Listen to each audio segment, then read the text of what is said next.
Hello दोस्तों, YouTube channel में आपका स्वागत है। फिर से लेके आए एक वीडियो। दोस्तों अपना गैस गीजर है और इसमें समस्या क्या आ रही, चलता हुआ बंद हुआ है।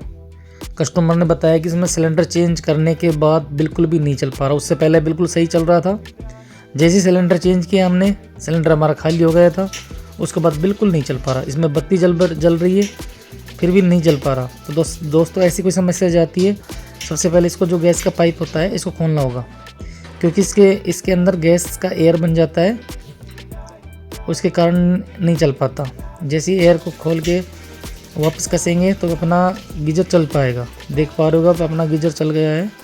इसी तरह से आप भी चला सकते हो, ना किसी टेक्नीशियन को बुलाकर। दोस्तों हमारे चैनल को शेयर एंड सब्सक्राइब जरूर करें दोस्तों, ताकि नई नई नोटिफिकेशन आपको मिलती रहे। देख पा रहे हो, बिल्कुल आसान तरीके से आप भी छोटी छोटी समस्याओं को समाधान कर सकते हो इस वीडियो को देखकर। फिर मिलते हैं नेक्स्ट वीडियो में, तब तक के लिए बाय बाय। जय हिंद, जय भारत।